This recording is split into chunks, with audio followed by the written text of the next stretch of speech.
A paz do Senhor, meus irmãos. É muito bom poder novamente estar aqui com vocês para juntos meditarmos na palavra de Deus e aprendermos sobre as Sagradas Escrituras. E nós vamos dar continuidade, à nossa série de estudo. Nós estamos estudando e o tema do nosso estudo é sobre o tabernáculo de Moisés. E hoje o tópico que eu quero estudar hoje com os irmãos é sobre a pia da purificação. Nós já estudamos sobre o tabernáculo, fizemos uma introdução, lembra?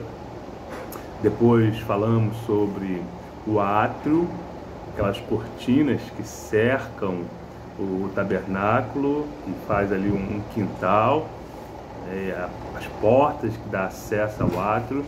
Nós falamos sobre o altar do holocausto, entendemos, estudamos o significado do altar do holocausto, e hoje nós vamos estudar sobre a pia da purificação.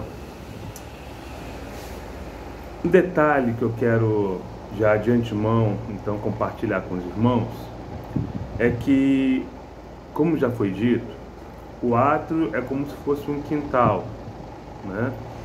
É um espaço aberto e onde encontrava-se o altar do holocausto e a pia da purificação. E o tabernáculo, então, a tenda da congregação, o tabernáculo, o santuário propriamente dito. E esses dois ambientes, eles trazem um simbolismo para nós, tá? Vou falar agora e no final do estudo de hoje eu vou trazer isso novamente. O átrio simboliza a terra e o tabernáculo simboliza o céu. Lembra que nós falamos que nós iríamos estudar, fazer esse estudo como se fosse um passeio, Nós iríamos entrar pelo tabernáculo e iríamos analisar cada ponto, cada utensílio de todo o complexo do santuário, tá?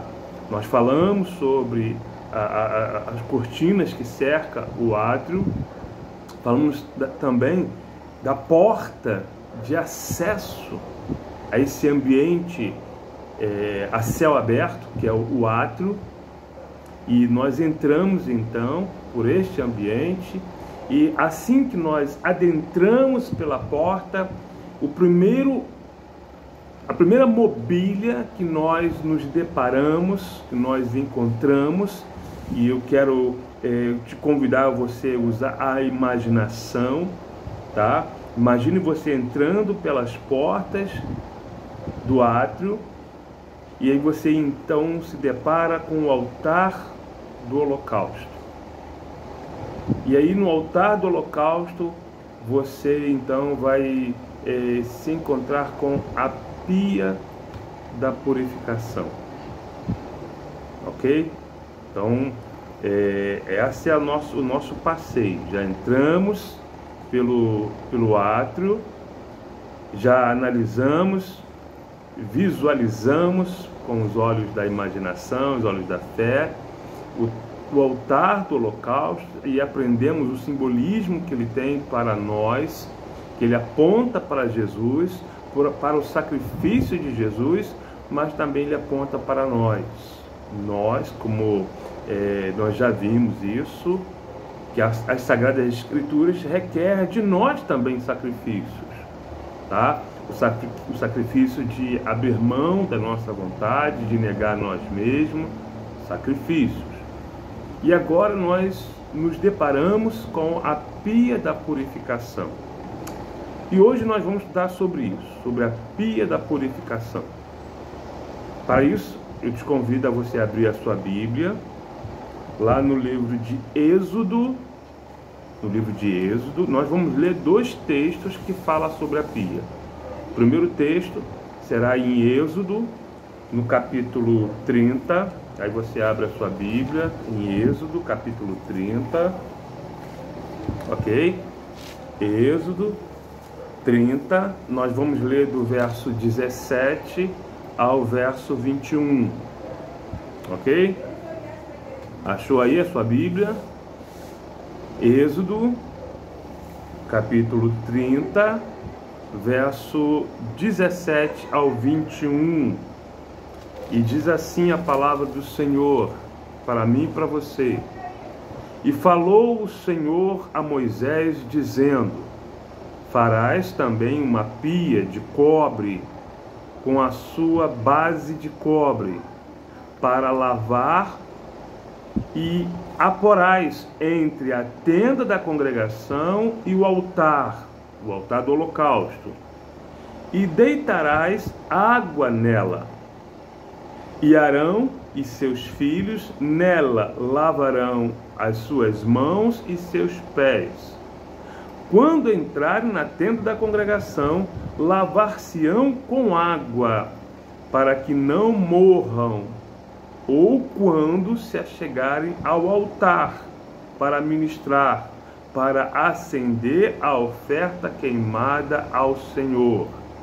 Lavarão, pois, as mãos e os pés, para que não morram, e isto lhe será por estatuto perpétuo, ele e a sua semente nas suas gerações. Glória a Deus.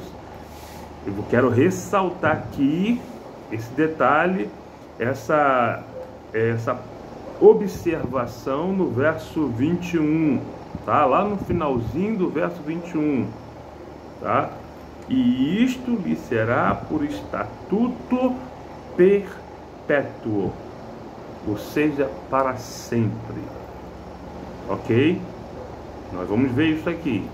Agora eu quero ler o outro texto, lá em Êxodo, aqui mesmo no livro de Êxodo, mas agora no capítulo 38. Êxodo, capítulo 38, nós vamos ler o verso 8, somente o versículo 8, ok? Êxodo 38, verso 8. É um detalhe aqui muito importante para nós, esse versículo 8. E diz assim: fez também a pia de cobre com as suas bases de cobre dos espelhos das mulheres que se ajuntavam, ajuntando-se à porta da tenda da congregação. Glória a Deus. Olha que detalhe importante para nós. A pia foi feita toda de cobre, tá? Mas o metal que foi usado, o cobre, proveio dos espelhos das mulheres que se ajuntavam na porta da tenda da congregação. Isso fala muito para mim e para você. Então nós vamos analisar, vamos fazer nosso estudo a partir por tópicos, ok? E o primeiro tópico desse estudo, eu quero falar sobre os materiais da confecção da pia da purificação. Como nós já percebemos, e o verso 8, aqui capítulo 38, verso 8, é importante para nós porque ele nos apresenta o material que foi usado, ok? Então, primeiro, o bronze ou o cobre. Algumas versões falam bronze, outras versões falam cobre, ok? Mas por que essa diferença de palavras? Descreve quase a mesma coisa. O bronze, ou melhor, o cobre é um metal, tá? Um metal encontrado na natureza, e o bronze é uma liga metálica, uma liga feita principalmente com, vamos assim, com maior percentual de cobre, tá? Então o bronze é uma liga metálica. O que é liga metálica? É uma junção, uma mistura de alguns metais, de no mínimo 2 metais. Então, o cobre, ou melhor, o bronze pode ser metal, pode ser cobre ou estânio, ou cobre ou chumbo, então varia. Tem até bronze feito de cobre com alumínio, então varia muito e as formas. E o segundo metal usado na liga vai depender da sua aplicação, da aplicação do bronze, tá? Mas é importante saber que o bronze é uma liga metálica, onde praticamente aí quase 90% é de cobre. Então, por isso que algumas versões vai tratar como cobre, outras versões vai tratar como bronze. Mas geralmente nós analisamos, e eu creio, e aí eu entro na questão de uma análise, que a pia da purificação foi feita principalmente, eu creio que ela foi feita de cobre puro, tá ok? De cobre puro. E o cobre, ele traz para nós simbolismo de julgamento. Já falei aqui nos estudos anteriores, tá? Mas o cobre traz o simbolismo de julgamento. Por que isso? Quando nós analisamos algumas palavras que tratam sobre o juízo de Deus, ou até mesmo em que alguns servos do Senhor, ou até os inimigos do povo de Israel eram presos, sempre aparece a figura do cobre, tá? Ou seja, com grilhões de cobre. Tem uma palavra lá, se não me engano, em Deuteronômio 28, que fala sobre o céu de bronze, que traz aí a ideia de julgamento de Deus, tá? Então sempre em algumas, ou não vou dizer sempre não, porque aí bem, eu estou generalizando, mas na maioria das vezes, ok? Vamos deixar assim, na maioria das vezes onde a palavra cobre aparece, aquela passagem estará tratando de juízo ou julgamento, tá? Ou seja, através de prisão, ou através da mão de Deus pesando, e aí uma forma mais figurada, tá ok? Então sempre, novamente usando a palavra sempre, mas eu vou tirar o sempre não. Na maioria das vezes em que aparece a palavra cobre ou bronze nas Sagradas Escrituras, vai estar ligado a juízo, tá bom? Seja por aprisionamento ou seja pela mão de Deus sobre o inimigo do povo, ou até mesmo sobre o seu próprio povo, ok? Então fica aí essa orientação. Mas o espelho foi feito, como diz aqui o verso 8, melhor, o espelho não, a pia foi feito com espelhos.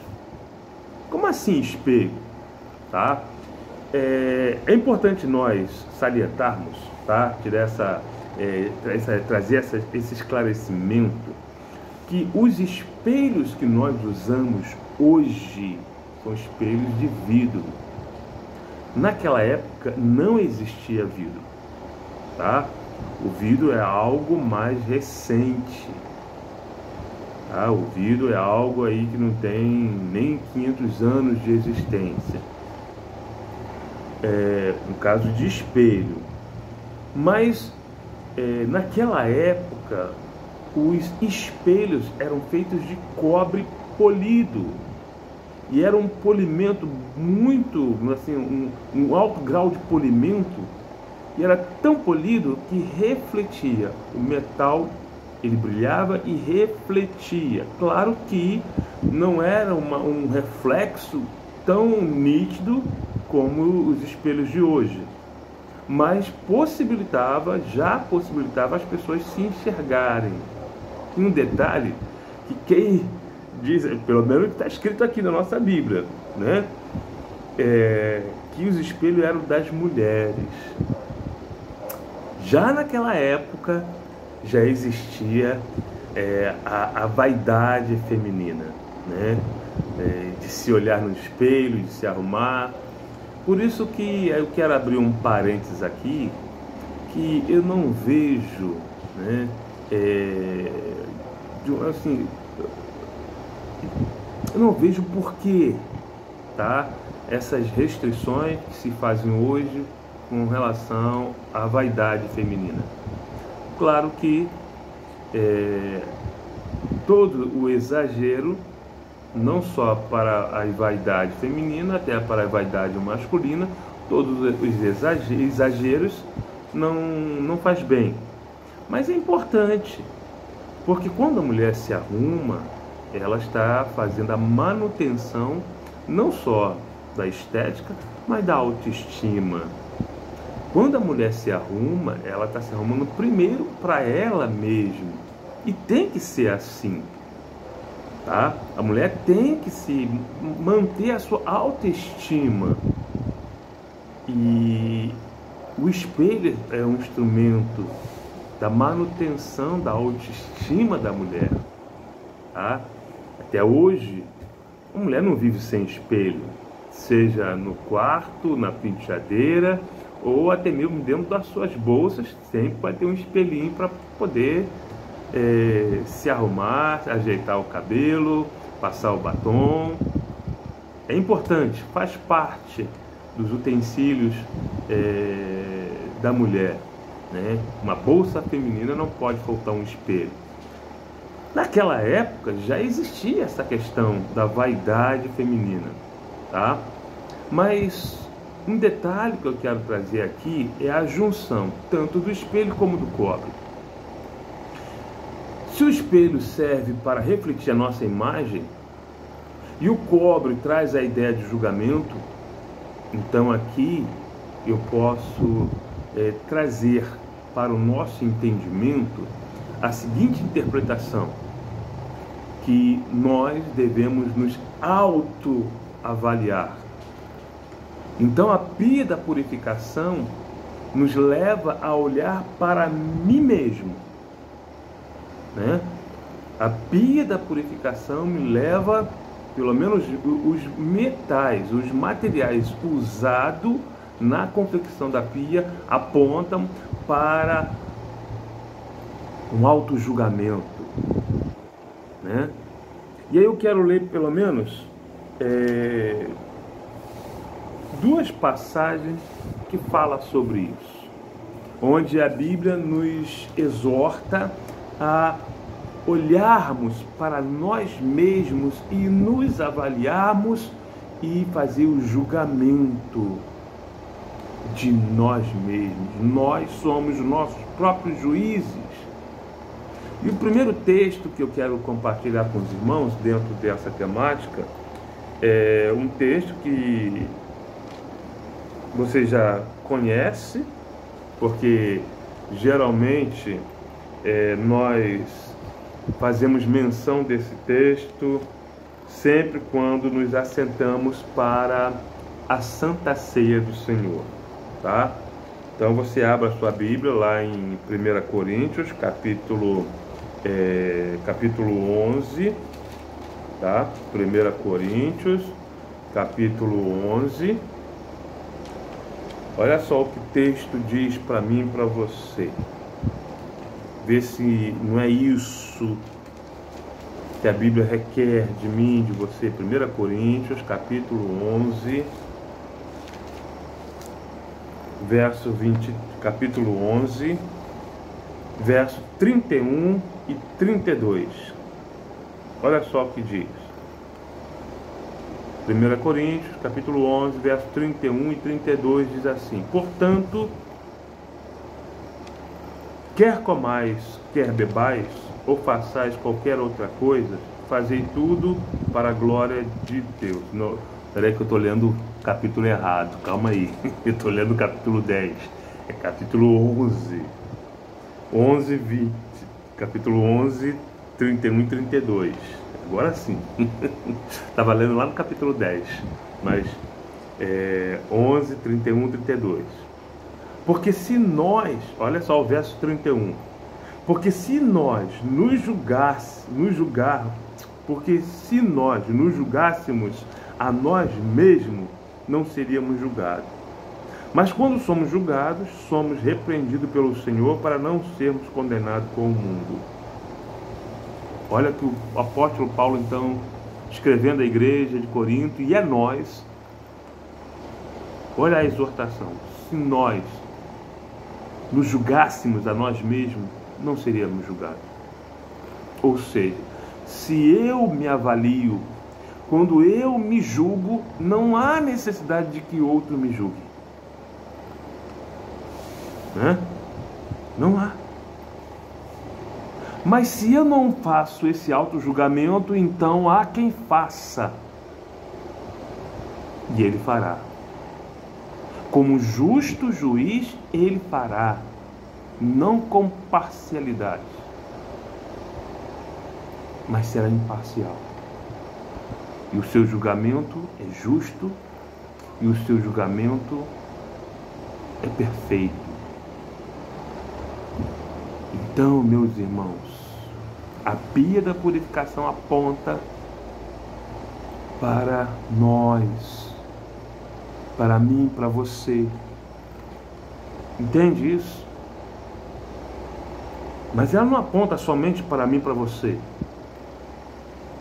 Ela aponta também para Cristo.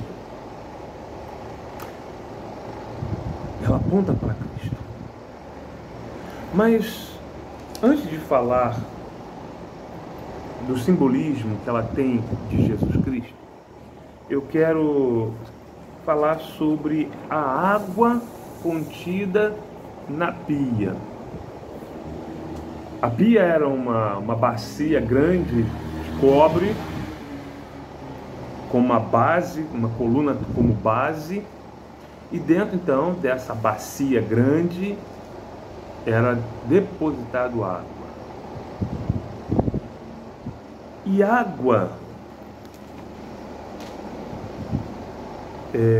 em muitas passagens bíblicas, a água traz o simbolismo da palavra de Deus. Tá? Algumas passagens bíblicas, e eu posso até dizer muitas passagens bíblicas, não são poucas, essa figura de linguagem, essa referência de água como palavra de Deus. Né? Vamos analisar aqui, no óculos, vamos analisar aqui algumas passagens bíblicas que traz então essa figura de linguagem da água como a palavra de Deus.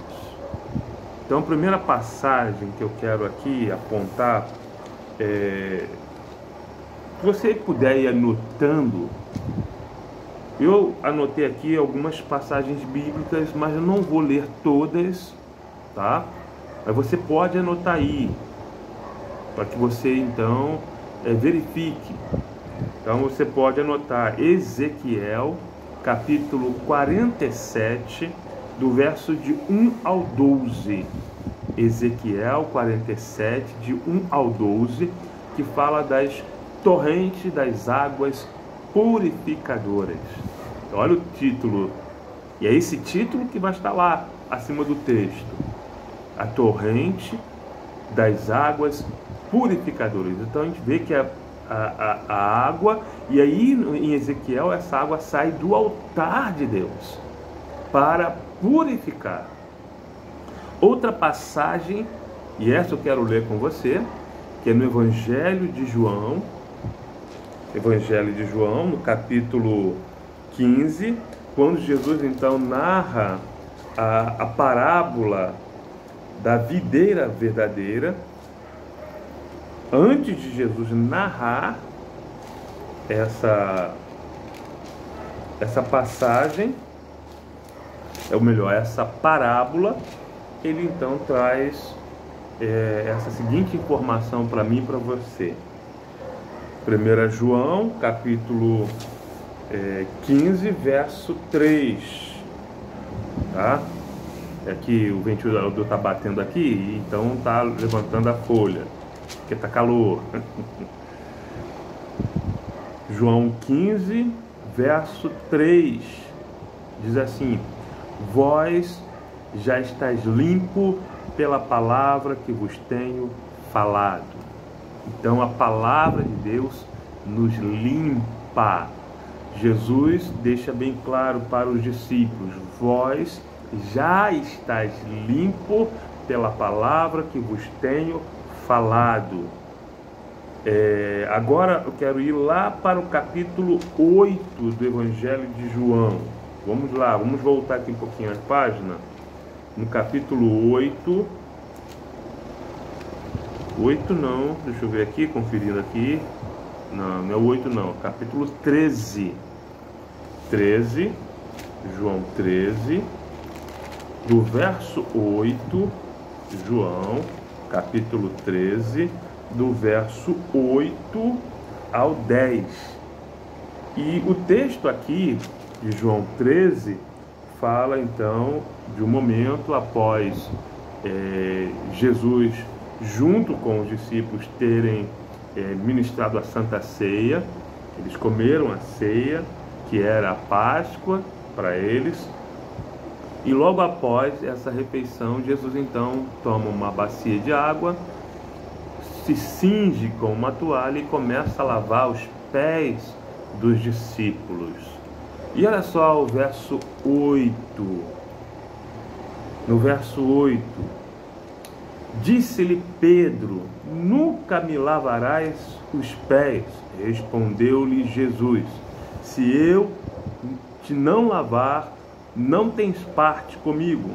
Disse-lhe Simão Pedro: Senhor, não só os pés, mas também as mãos e a cabeça. Disse-lhe Jesus: aquele que está lavado não necessita de lavar, senão os pés, pois no mais todo estás limpo. Ora, vós estáis limpo, mas não todos.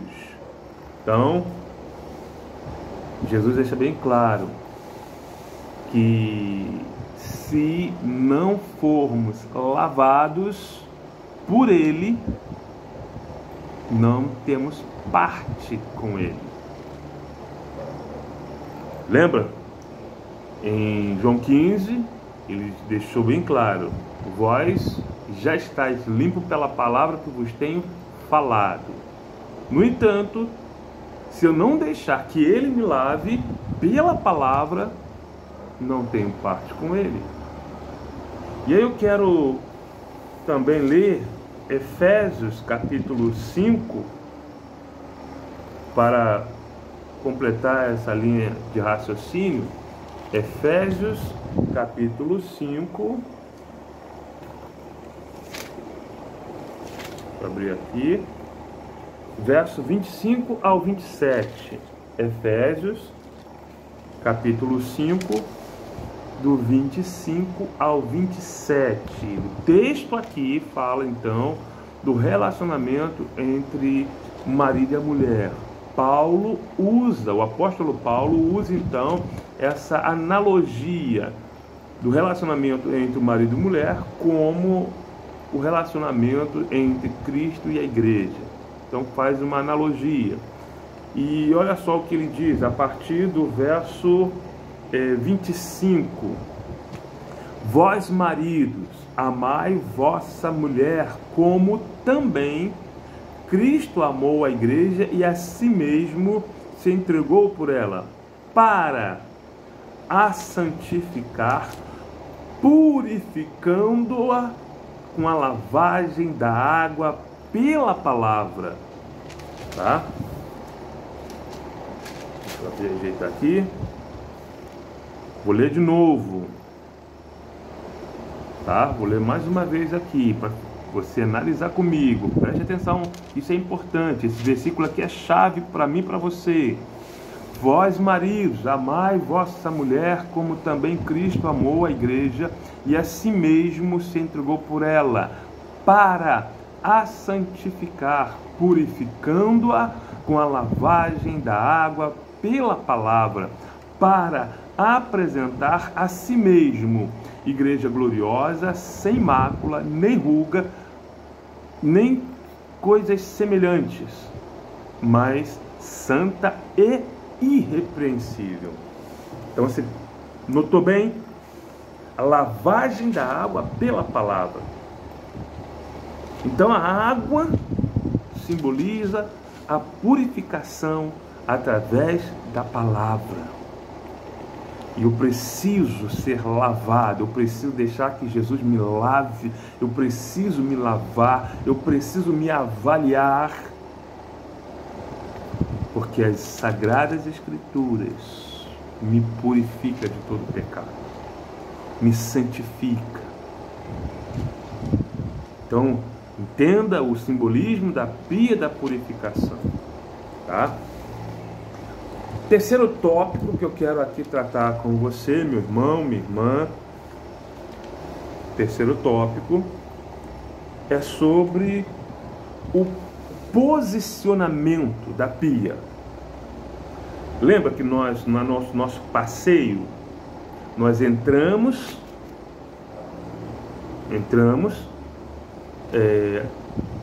passamos pela porta da cortina que cerca o átrio, e quando adentramos pelo átrio, nos deparamos com o altar do sacrifício.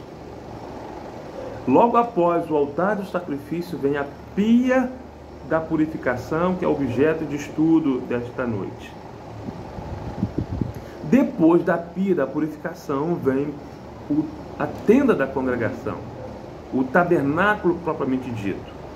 Então a pia da congregação, ela fica entre o altar e o tabernáculo. O que isso significa para mim e para você? O que isso significa? Eu quero ler mais uma vez, quero voltar lá para Êxodo capítulo 30. Êxodo 30, tá? Êxodo capítulo 30.